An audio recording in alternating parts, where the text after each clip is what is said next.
Hi everyone, welcome back to my YouTube channel. So मैं आ गई हूँ एक और नए ब्लॉग के साथ। ब्लॉग स्टार्ट होता है नानी के घर से। जैसे ही घर पे पहुंची थी तुरंत ही नाना जी मुझे बैठा के स्कूटी पे ले गए थे कहीं काम से। कह रहे अर्जेंट है, जल्दी चल। और किसी को भी नहीं बताया था, तो मैं तो चली गई थी कि क्या काम है। जैसे ही पहुँचे तो देखा एक शॉप पर आ गए थे हम सूट और साड़ी की, क्योंकि आज सेम डे पे ही मेरी नानी का बर्थडे भी है और उन्होंने आज ही के दिन कीर्तन भी रखवाया था अपने घर में। तो मेरे नाना जी ने डिसाइड किया था कि उन्हें ना कुछ गिफ्ट देंगे। तो गिफ्ट में काफ़ी सारी चीज़ें थी, हमारे पास ऑप्शन थे, लेकिन हमें समझ नहीं आ रही थी। हमने बहुत सारी साड़ियाँ देखी थी और सूट भी देखे थे, लेकिन हमें एक सूट पसंद आया था जिसको फिर हम लोगों ने मतलब फाइनल कर दिया था। और बिलिंग वगैरह करवा के हम लोग दूसरी शॉप पे आ गए थे कुछ और एक्सप्लोर करने, पर कुछ खास पसंद नहीं आया। सो या देन फिर हमने जो वो सूट लिया था ना, उसको नाना जी ने अच्छे से पैक करवाया था। ऑब्वियसली गिफ्ट अनरैप करना किसे पसंद नहीं है, गिफ्ट खोलना तो सबको ही पसंद होता है। सो इसीलिए नाना जी ने ना प्रॉपर अच्छे तरीके से उसे पैक करवा लिया था। और फिर वहाँ से हमें एक और काम से जाना था, जो कि थी हमें लेना था मिठाई। तो यहाँ पे हमने गिफ्ट पैक करवा लिया था और हम निकल गए थे स्वीट्स की शॉप पे। ये सबसे पहले हम आए थे मिलन स्वीट्स पे, वहाँ पर हमें कुछ खास पसंद नहीं आई। फिर हम आ गए थे शगुन स्वीट्स में, जो कि गाज़ियाबाद में है, राजनगर एक्सटेंशन। सो वहाँ पर काफ़ी सारी वेराइटीज़ थी, आप लोग देख सकते हो। मतलब डिफरेंट डिफरेंट टाइप्स की स्वीट्स थी, काफ़ी अच्छी भी लग रही थी। कुछ तो रोज़ वाली भी थी और मतलब काफ़ी अच्छा था। ओवरऑल बहुत अच्छी शॉप थी ये। और यहाँ पर ना जब हम एंट्री कर रहे थे तो सबसे पहले हमारे दर्शन हुए थे कान्हा जी से। तो मैंने इन्हें बाद में वीडियो में ऐड किया है, क्योंकि पहले मेरा ध्यान नहीं गया था, बाद में गया था। सो ये आप देख सकते हो कितने सुंदर कान्हा जी हैं और बैठे हुए कितने प्यारे लग रहे हैं अपने झूले पे। सो या उसके बाद फिर हम यहाँ से पैक करवा के अपनी मिठाई पहुँच गए थे घर। और घर जाते ही सबसे पहले नाना जी ने नानी जी को गिफ्ट दिया था। आप देख सकते हो कि नानी जी कितनी ज़्यादा खुश लग रही हैं। लेकिन यहाँ पर नाना जी सरप्राइज़ देना चाहते थे, पर नानी जी ने कहा, उन्हें आइडिया लग गया था जब नाना जी मुझे लेके गए अपने साथ कि हमें कुछ काम से बाहर जाना है। ऑब्वियसली भाई डाउट तो सबको ही होगा। सो या फिर यहाँ पर गिफ्ट की स्टार्टिंग हो गई थी। सबसे पहले नाना जी ने गिफ्ट दिया था और उसके बाद ना फिर मेरी मम्मी भी नानी जी के लिए कुछ गिफ्ट लेके आई थी, तो उन्होंने भी नानी को गिफ्ट दिया था। और एक एक करके मतलब फिर मेरी बहन भी लाई थी छोटा सा गिफ्ट। सो या फिर ये सारे गिफ्ट उठा के ना रख दिए थे, क्योंकि आज हमारे पास बहुत सारा काम था और कीर्तन है ऑब्वियसली। फिर यहाँ पर मेरी बहन भी आ गई थी और उसने भी अपना गिफ्ट दे दिया था नानी जी को। ये है शानू, मानू, नानी जी और मेरी बहन। सो या काफ़ी अच्छा चल रहा था सब कुछ। और यहाँ पर आप देखोगे ये मानू कितनी मस्ती कर रही है हनुमान जी का मास्क लगाकर और गदा लेके। फिर मैं फाइनली आराम से बैठ गई थी और मुझे मिल गई थी मेरी चाय। मैंने चाय पी थी। उसके बाद ना आज का जो दिन था वो मतलब हम लोगों ने ट्विनिंग की थी, मैंने और मेरी बहन ने। शानू और मानू ने सेम सेम ड्रेस पहनी थी और मेरा काम था इन दोनों को तैयार करने का, क्योंकि ये लोग ना किसी से रेडी नहीं होते जल्दी से। और मुझे ना आज ना इन लोगों की आंखों में काजल लगाना था, जो कि ये लोग लगाते ही नहीं है। शानू ने कहा था कि वो काजल बिल्कुल भी नहीं लगाते, तो मैंने कहा चलो आज एक नया लुक देते हैं। और फिर शानू को ही देख के मानू भी रेडी हो गई थी। तो वो जो काजल आता है ना छोटा वाला, उससे मानू लगवा नहीं रही थी। सो मैंने सोचा चलो फिंगर से ही लगा देते हैं, और फिंगर से लगा भी दिया था, काफ़ी अच्छे लग रहे थे।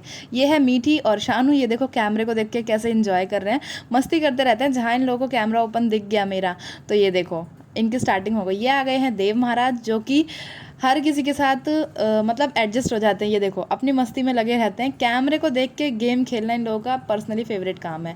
उसके बाद फिर मैंने मानू को जो है ना हल्की हल्की लिपस्टिक लगाई थी। फेस पे मैं ज़्यादा कुछ नहीं लगाती बच्चों के, क्योंकि स्किन उनकी सेंसिटिव होती है।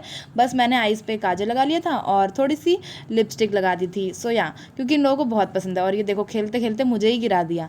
फिर मेरी बहन आ गई थी, वो कह रही थी जल्दी कर ले, टाइम हो रहा है, चौकी भी लग चुकी है। और मेरे को यहाँ पर शानू के ना हेयर टाई करने थे। टाई भी क्या मतलब थोड़ा सा कुछ अच्छा सा हेयर स्टाइल देना था, क्योंकि ओपन ही हेयर रखने थे मुझे। सो यहाँ पर मैं शानू से बात करी थी। शानू अपने स्कूल के बारे में बताई थी, अपनी क्लासेस वगैरह के बारे में कि क्या क्या हुआ था, उसकी स्टडीज़ कैसी चल रही है। सो और यहाँ पर मीठी जो है हमारी, वो आना जाना कर रही थी, फ़ोन में कुछ कुछ चीज़ें चेक कर रही थी, आ रही थी जा रही थी, आ रही थी जा रही थी, यही सब चल रहा था। और बहुत जल्दी मैंने कोशिश की थी। एक बार तो मेरे से ना ये हेयर स्टाइल ख़राब भी हो गया था, पर दूसरी बार में काफ़ी अच्छे से हो गया था। तो मैंने सोचा चलो इसे ही फिक्स कर देते हैं, क्योंकि टाइम भी कम है और फिर हमें जाना भी है बाहर और कीर्तन भी शुरू होने वाला है। शानू के साथ ना मेरा एक अलग ही तरीके का बॉन्ड है। मतलब शानू के साथ ही थी मैं मेरे टफ़ टाइम में, और मतलब मैंने शानू के साथ शुरू से ही रही हूँ, तो मुझे वो बहुत ज़्यादा पसंद है। यहाँ हमारी शानू रेडी हो गई थी और ये मेरी ऑल टाइम फेवरेट गर्ल है। सो यहाँ पर फिर हमारा ना खाना भी लग चुका था, क्योंकि जो लोग कीर्तन के लिए आ रहे थे ना करवाने के लिए, वो लोग थोड़ा लेट थे, मामा जी लेने के लिए चले गए थे। तो हम लोगों ने सोचा चलो कुछ खा पी लेते हैं, फिर तो खा नहीं पाएंगे। फिर वो लोग काफ़ी ज़्यादा ही लेट हो गए थे, हाफ आवर्स हो गया था उन्हें गए हुए, लेकिन वो आए नहीं थे। फिर नानी जी ने कहा कि चलो हम ना गिफ्ट अनरैप कर देते हैं। और सबसे पहले नानी जी ने नाना जी का गिफ्ट खोला था और उन्हें आइडिया था कि साड़ी या सूट है इसमें, तो इसमें एक ब्यूटीफुल सा सूट था। फिर उसके बाद नंबर आया था गुड़िया के गिफ्ट का, और इसमें ना क्लिप्स थी, हेयर क्लिप्स जो नानी जी लगाती हैं, तो ये भी नानी जी को अच्छी लगी थी। एंड द लास्ट वो जो था ना, उस गिफ्ट को मुझे पता था कि नानी जी काफ़ी ज़्यादा पसंद करेंगी, लेकिन यहाँ पर ना अनरैप करने के लिए भी लड़ाइयाँ चल रही थी। नानी जी कह रही मेरा गिफ्ट है, मैं खोलूँगी। सो सबसे पहले जब नानी जी ने खोला ना, तो नानी जी को आइडिया लग गया था कि क्या है। येस, ये ना एक स्ट्रेटनिंग मशीन है, जो कि हम लोग काफ़ी टाइम से लेने की सोच रहे थे नानी के घर के लिए। मेरे पास तो है, पर नानी के घर के लिए लेनी थी। सो यहाँ पर हमारी चौकी रेडी हो चुकी थी, और अब बारी थी कीर्तन को स्टार्ट करने की, मतलब जो वो जोत होती है ना, वो जलाने के लिए। तो यहाँ नानी जी ने, मतलब फैमिली मेम्बर सारे आ चुके थे, नानी ने बुलाया था, तो मेरी मम्मी पहुँच गई थी वहाँ पर, और सब ने मिलकर जो है जोत को जलाया था। ऐसे ही फिर ना जो कीर्तन है उसकी शुरुआत हो गई थी। जैसी जोत जला दी थी, उसके बाद ना धीरे धीरे करके सब लोग आने लग गए थे, मतलब जिन जिन को भी बुलाया था, या फिर जो भी आस पड़ोस के लोग थे।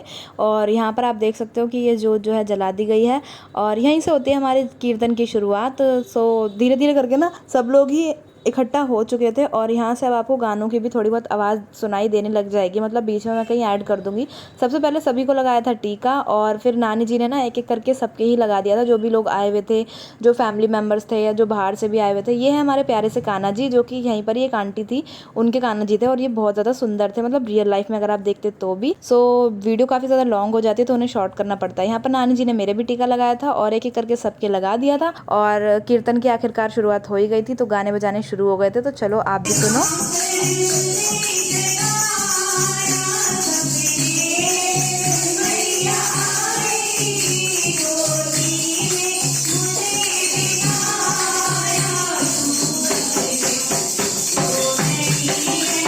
मैं ना आपको ज़्यादा मतलब माइक ऑन करके नहीं सुना पाऊँगी, क्योंकि ना मुझे ऐसा लगता है कि अगर थोड़ा भी कुछ इधर उधर हुआ ना, तो कहीं कॉपीराइट ना आ जाए वीडियो पे, तो फिर वो वीडियो बिल्कुल बेकार हो जाएगी। सो इसीलिए मैंने ना माइक जो है अपना बंद कर दिया। यहाँ पर फिर स्टार्ट होता है मेहंदी सेशन, मतलब जो भी माता रानी पे मेहंदी चढ़ती है ना, तो वो सभी सुहागनों को लगाई जाती है दोनों हाथों में, चाहे थोड़ी थोड़ी लगाओ ताकि सबको हो जाए, और ज़्यादा तो फिर सूख भी नहीं पाती और इतना ज़्यादा टाइम लग जाता। सो यहाँ पर सबके ही मेरी ये मौसी जी हैं, और इन्होंने ही सारी सुहागनों को जो है मेहंदी लगाई थी दोनों हाथों में। बच्चों के नहीं लगी थी, लड़कियों के नहीं लगी थी, सो इसीलिए हम लोगों के भी नहीं लगी थी। यहाँ पर ये दो आंटियाँ थी जो कि काफ़ी अच्छा गा रही थी, मतलब काफ़ी सारी थी, पर ये जो ब्लैक सूट में बैठी है ना, इन्हीं के हैं वो कान्हा जी, जो वो लेके आई थी। और कीर्तन काफ़ी ज़्यादा अच्छा था, मज़ा भी आया था। फिर काफ़ी देर तक कीर्तन चला था, फिर सब लोगों ने डांस करना शुरू कर दिया था।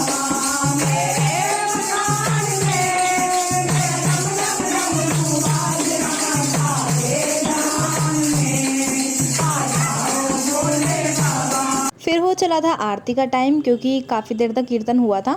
सो लास्ट में जो है आरती होती है, तो यहाँ पर मेरे मामा और मामी ने दोनों ने कपूर जलाकर आरती की थी, और फिर एक एक करके ना सब ने ही करी थी, मतलब पहले थोड़ी थोड़ी करते हैं ना। फिर नानी जी आ गई थी, फिर दोनों बच्चे आ गए थे शानू मानू, फिर मौसी जी आ गई थी, उन्होंने भी आरती करी थी। और शानू मानू को तो इतना मज़ा आ रहा था आरती करने में कि वो सबके साथ ही कर रहे थे। मौसी जी के बाद ना फिर मेरी मम्मी भी आ गई थी आरती करने के लिए, और देखो शानू मानू ने फिर भी लास्ट तक भी आरती को छोड़ा नहीं था। ये मानू को देखो कितने आराम से कर रही है। सो फिर ये सारी लेडीज़ जो है आरती कर रही थी, और उसके बाद ना फिर हम लोगों ने भी कर ली थी, क्योंकि काफ़ी सारे लोग थे, तो हमने सोचा आराम से कर लेंगे। और मैं और मेरी बहन एक साथ आरती कर रहे थे, और इसी तरह से हमारा जो कीर्तन है वो चल रहा था, और पूरा भी हो गया था। जैसी आरती पूरी हो गई थी, और दूसरी तरफ ना हमारा भोग भी जो है वो तैयार हो चुका था। यहाँ पर जो बचे हुए थे उन लोगों ने की थी आरती, और फिर लास्ट में नानी जी ने ना सबको आरती दी थी। फिर दूसरी तरफ जो है ना भोग की तैयारी शुरू हो गई थी, यानी कि वो जो चुन्नी लगा के जो भोग चढ़ाया जाता है। यहाँ पर मामा जी और मामी जी भोग लगा रहे थे दोनों मिलकर, और भोग तो नहीं दिखाते हैं। उसके बाद फिर सबको प्रसाद बांटा था, और प्रसाद लेने के बाद सभी लोग चले गए थे अपने अपने घर, और मुझे और मम्मी को भी निकलना था घर। मैं मिलती हूँ अपनी नेक्स्ट वीडियो में। लाइक शेयर सब्सक्राइब कर लेना। बाय।